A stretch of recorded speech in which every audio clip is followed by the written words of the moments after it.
and welcome to this video. I am just embarking on a short break to Devon in the south of England, and I'm currently at the beautiful National Trust Gardens of Knightshays. There is also a beautiful house here, but sadly don't have time for the house today. I'm actually amazed we've got to explore the gardens at all, as it was torrentially raining this morning when we set off, but thankfully the sun has come out, as you can see behind me, and I'm just enjoying a beautiful wander through the beautiful trees and the spring flowers. It's absolutely gorgeous here. The bluebells are out, the daffodils are still out as well. We've got rhododendrons. It's just the most peaceful and beautiful place and the perfect start to 2 weeks holiday. So come along with me, explore the gardens, and I will check in with you again once we are at our apartment.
I've just started Middlemarch and already I have an update for you.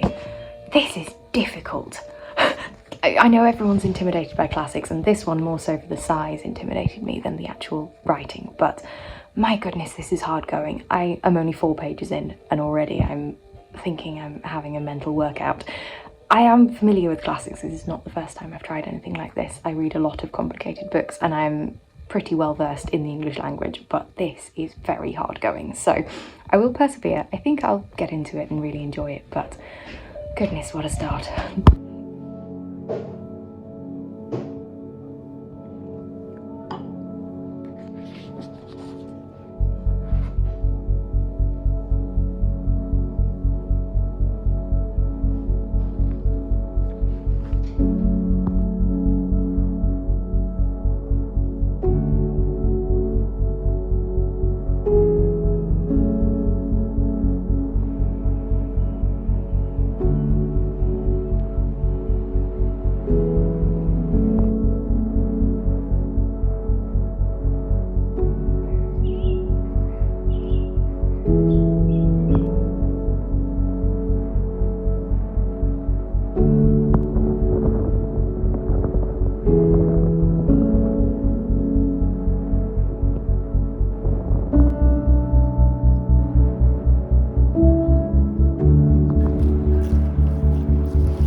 Hello, so it is the first full day in Devon and I've woken up to beautiful sunshine, as you can probably tell from the lighting in this clip. It's such a gorgeous morning and such a contrast to the horrible rain that we had yesterday, so I'm planning to take full advantage and head out to sit on the sunny balcony this morning with my morning coffee and do a bit more reading. I have persevered with Middlemarch. I'm now up to the 70-something page mark, so I'm doing okay, slow but steady progress. It has got a little easier to read. I've got a bit more used to the writing style and it is slightly less overly descriptive, but it's still going to be a slow one. I think this is definitely not something I'm going to finish this holiday, but I will carry on. I'm enjoying meeting our characters so far and I'm intrigued to meet new characters and see where the plot goes in this 900 and something page tome. But for now I am going to put that one aside and actually pick up a different book that I've brought with me. I'm going to pick up Mystery by the Sea, which is the 5th of the Eleanor Swift cozy mystery series that I've been reading over the past couple of years. I am really enjoying this series and I always love reading these on holiday. They're such fun, quick, easy reads, and this one being set at the seaside seems just perfect to enjoy with breakfast on the balcony. So let's go out and enjoy the sunshine and come along with me for the day.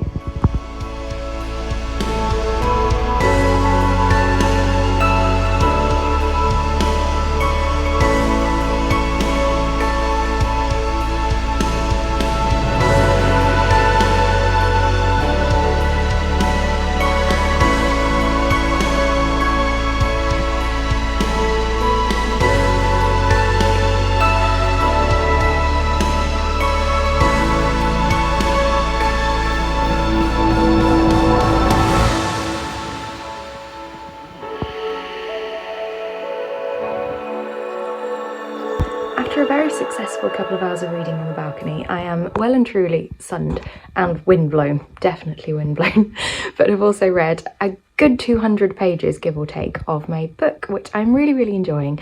I always enjoy these. I knew I would love this just the same as all of the others, and the seaside setting really adds to my enjoyment as well, given that I'm reading it by the sea, which is always perfect. So Eleanor and her butler Clifford, the rest of the household staff, and her bulldog Gladstone are once again on the hunt for another murderer, solving a crime, this one linking into Eleanor's past before she arrived in England at the beginning of this series. We have familiar faces as well as some new cast of characters as well.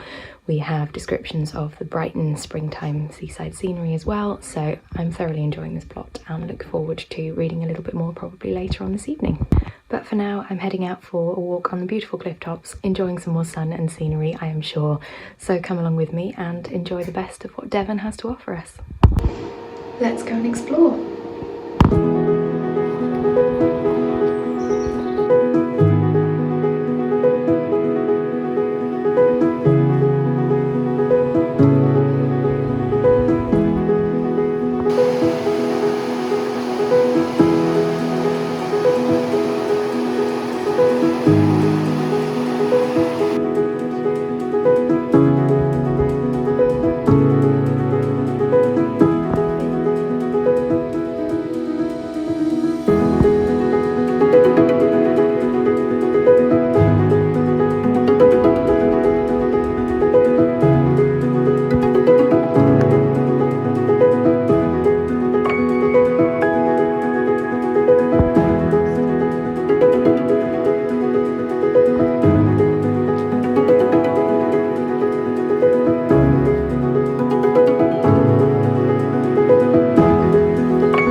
Hello, so it is now the next day. I am once again heading out to the beautiful Devon coastline. I had such a beautiful day yesterday. It was just wall-to-wall sunshine the entire day. So much better than I thought the forecast was going to be. As you can see, I'm a little red. I have caught the sun unexpectedly, but I will not complain. A little bit of colour is very summery and I'm very happy about that. Probably less of a good day today, but the sun is sort of out this morning. It's just meant to be dull today, but no rain apparently, so that will be good. So another beautiful coastal walk is planned. I will also try and do some reading. I want to take a book with me today and try and read on my walk because I'm sure we'll have lots of scenic spots to stop off at. But on the reading front, I did indeed manage to finish Mystery by the Sea yesterday. I managed to get through the entire book in one day, which I sort of anticipated I would do, but having a couple of hours of reading first thing on the balcony yesterday really helped out my reading productivity. I love this book. I always really enjoy these. They all come out at a kind of low to middling 4-star. They're nothing special, nothing groundbreakingly written, but I just really personally enjoy reading them. I love the characters. I love the 1920s atmosphere. I love the way that they're kind of a send up of the language, but also somewhat accurate, which is really funny.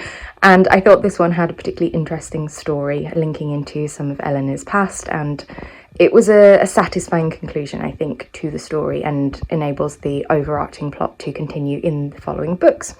So a very productive read, as I expected, and I will now move on either back to Middlemarch or onto my third book, which I've brought with me, which is the short story collection by Agatha Christie, Sinister Spring, which I think I'm leaning towards that one today. I think it might be nice to take that with me and read a short story or two out and about my travels, but you will see, so stay tuned for more beautiful B-roll of the Devon coastline, and I will check in with you a little later on.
having the most wonderfully nostalgic afternoon. This beach is a place called Lee Bay, just around the corner from where we're staying at Linton. It's just a few miles around the coast path, and it's a place that I used to come on holiday pretty much every year when I was a child. We used to stay in Exmoor a lot, and the day out round to Lee Bay was always one of my favourites. I love this bit of coastline, and as you can see behind me, there are lots and lots of rocks which childhood me loved to scramble about on and explore. So it's been great nostalgic fun coming back here and doing a little bit of my old scrambling routes.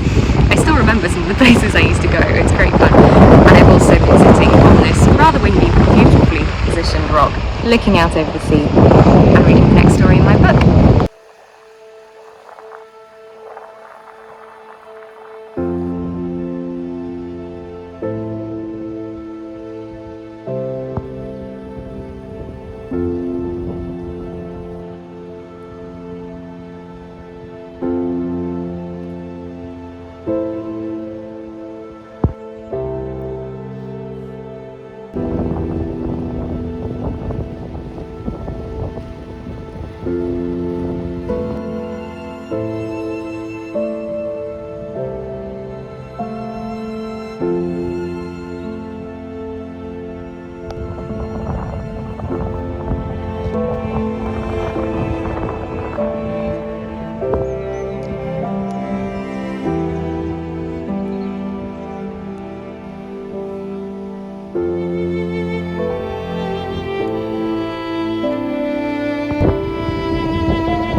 Hello, so it is now Thursday. Today has proven to be slightly less good weather than the rest of the week, which I suppose can only be expected for springtime in Britain. So we did get a little bit of dry weather first thing this morning, though it was very, very misty, so it was no point walking along the coast. I wouldn't have seen a thing. So instead headed inland to another old favourite nostalgic haunt, actually, from when I used to come to Exmoor as a child, that being Malmsmead. So we parked near the very famous characteristic ford and the little bridge, which I spent many a happy sunny summer afternoon paddling about in, again very nostalgic, and had a lovely couple of miles wandering around the fields and the woods and beautiful misty scenery, lots of farm animals out there, beautiful little old church as well, lots of references to places in the book called Lorna Doone, which I had read years ago and may actually pick up as a future classic reread at some point soon. Now I'm inspired by all of the places we've seen. But as I said, it did end up starting raining, so back to the apartment, and probably we'll head out this afternoon just into the town and have a look around some of the shops and little, like the visitor centre, little gift shops, things like that, and see if we can find some bookshops. So come along with me for the afternoon and see where it takes us. So slight change of plan. The rain now appears to have stopped, so instead of going straight into town, I'm heading out for another walk instead. I'm not one to waste good weather inside of shops.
So it is now the final evening of my stay here in Devon.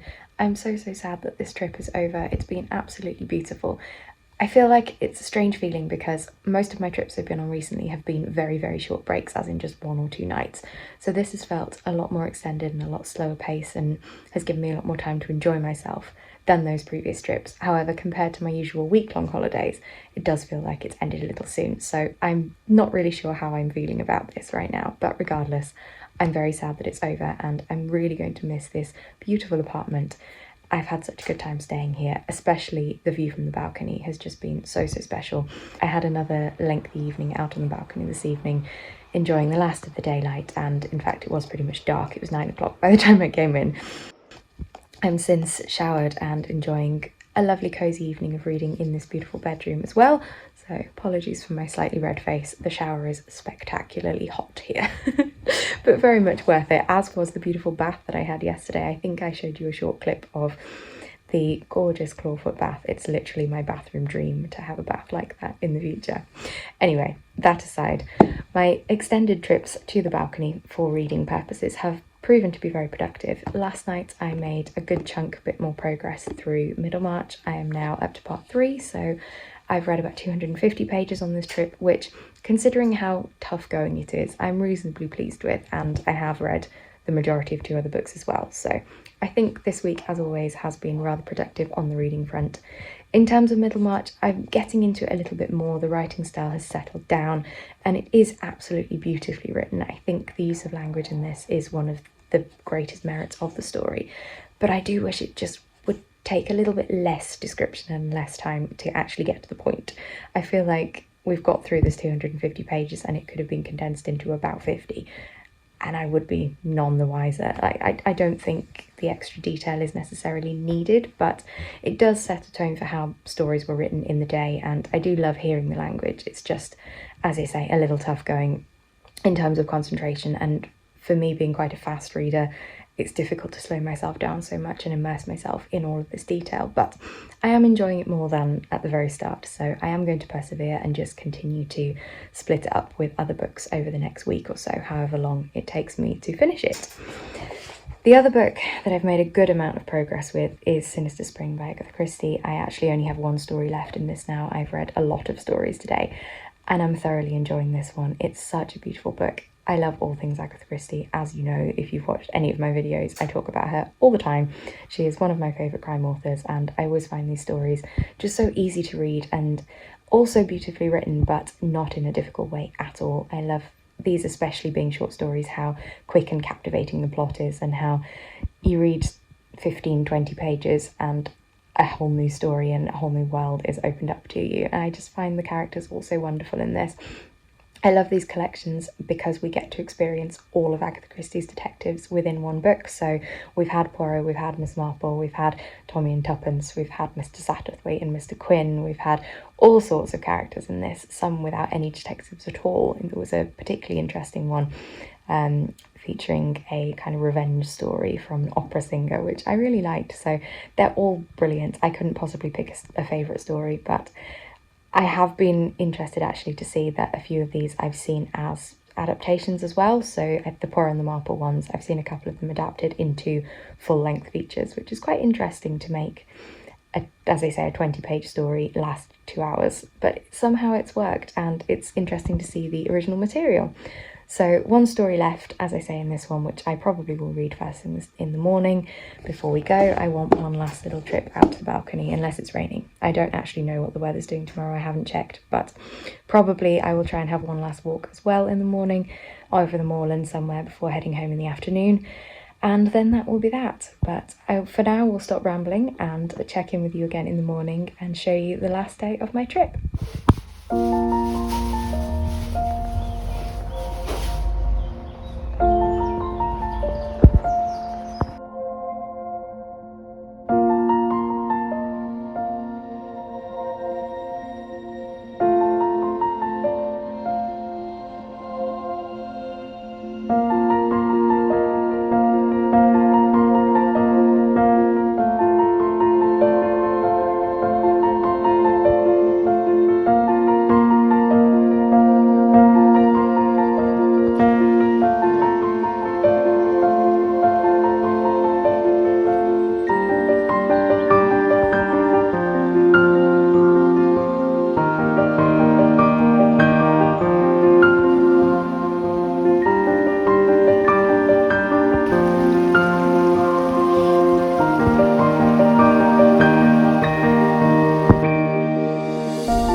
As you see, I am now home, back in familiar environment, very sadly, as I've had the most wonderful short break. I'm sure you've been able to tell my enthusiasm from my previous clips, but I've really had the most amazing time.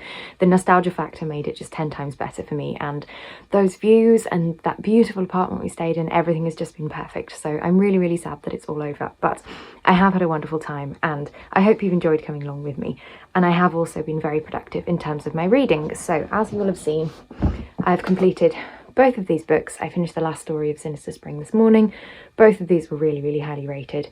I think Sinister Spring, to be honest, I'm going to give 5 stars because I enjoyed every single story. It was Agatha Christie at her best, and I was just very captivated to keep reading them. Normally with short story collections, I read one and then I put it down and go away to a different book and come back. But with this one, I was able to read multiple stories back to back and still feel captivated enough to keep going with the book. So a thoroughly strong read here. Mystery by the Sea was a 4 out of 5. Again, a very solid, old favourite. Love this series. It's just everything I want in a cosy mystery story. The other one, sorry, I'm kind of running out of breath there. I've just been doing all my unpacking and running up and down the stairs, so feeling a little hot and bothered at the moment. The other story which I did start was Middlemarch by George Eliot. I am still at that 250 page mark, so probably about a third of the way through. This one is going to be a slow burn, but I will definitely persevere. I have really enjoyed the writing style once I got into it, so hopefully the plot picks up a little bit more and the characters are strong enough to keep me interested, but you will see more from this book in subsequent videos. And even more good news, on the way home, sitting on the motorway for multiple hours, I thought what better time than to pick up a new audiobook. So I have read actually the entirety of the latest In the Wayward Children series by Sean Maguire, which is called Lost in the Moment and Found, I believe. Something along those lines. These titles are always very wordy, but I think that's right. So I absolutely adore this story. Just to premise the whole thing, I love every book in the series. Some a lot more than others in terms of which main character they follow and what kind of type of world and story that the characters are involved in, but as an overarching theme, I adore this series. I think it's so clever, so well written, and so unique as well, unlike anything else I'd ever read before. So the series, in its premise, follows basically what happens to children who, as we see in other books, go through doors, they go through portals into other worlds and have adventures and find the world that they feel they are drawn to and they're meant to be in. But then they return home, and what happens to them then? How do they deal with the loss and the trauma and everything that's happened to them and readjusting to the world that they originally came from but might feel like they don't belong in anymore? Which I thought straight off the bat was a really, really fascinating concept. Also, these books follow a lot of hard-hitting issues, but also mixed in with a healthy dose of whimsy and magic, which makes it all very, very readable. at the same time as educating you and making you familiar with some of these issues that children can go through. This book was absolutely no exception. This was one of the most hard-hitting, I think, out there, so please check trigger warnings before you pick this one up if I am inspiring you to do so. It's absolutely amazing, but very gritty, and I strongly recommend you looking into things first. There is a very reassuring author's note, however, before you start the book that very much put my mind at ease reading this book. I will say just that. But in this book we follow Antoinette, who at a very young age goes through a lot of hardship in her life and encounters some very horrible circumstances that a child of her age should never have to be privy to. But thankfully she's able to escape from these circumstances, and she comes across the shop of the lost and found. So it is a beautiful old junk shop where anything that has been lost by anybody in the world ends up, and there is the opportunity for people to come and reclaim their things, but also it serves as kind of, it's described as a nexus between worlds. So it very much reminds me in theory of if anyone's read the Narnia series, the first book, The Magician's Nephew, describes the wood between the worlds, which is a wood that's got lots of different pools, and if you jump into any of the pools you end up in a different world. This is very much the same premise, in that from this shop you can open a door into multiple different worlds, but once that door is closed you may never be able to return. So any of the lost children, including our main character Antoinette, who end up in this shop, have the opportunity to visit all of these different worlds. However, as with all of Sean Maguire's books, it is not just a matter of a child finding the door to the world of their dreams. There are always consequences, as we do find out, but I will not spoil that for you. But I absolutely loved this one. This, at the moment, I'm thinking it's a high 4 stars, but it certainly is one of the more strong books in the series. I adored, for reference, the first, second and fourth books in the series. The others I thought were kind of average, but this one was definitely back up there with those top 3 of mine, and I'm so glad the series has picked up, and I really am looking forward to more books in this series again. Please, Sean Maguire, when are we getting Cade's story? I know I'm not the only one wanting that. So that was a very strong finish to the week and has added yet another book to my concluded books for the week. I'm feeling so productive, and I'm actually about to head out into the garden and pick up yet another new book, but I will not spoil that for you. I will probably tell you about that when I'm in my next vlog. I'm actually heading away again tomorrow for the weekend, so busy. I feel like I've done nothing but travel during April. But anyway, this vlog I'm quite sure is very much long enough, so without further ado I'm going to wrap it up here. So thank you very much for watching. As always, leave me a like down below if you enjoyed it, chat to me in the comments about any of the books I've read, the places I've been, anything else you'd like to discuss with me. I always love to chat to you. And please consider subscribing if you'd like to see more content from me. It really means a lot and helps grow my channel as well. Thank you for watching. I will see you very soon in the next video, so goodbye for now.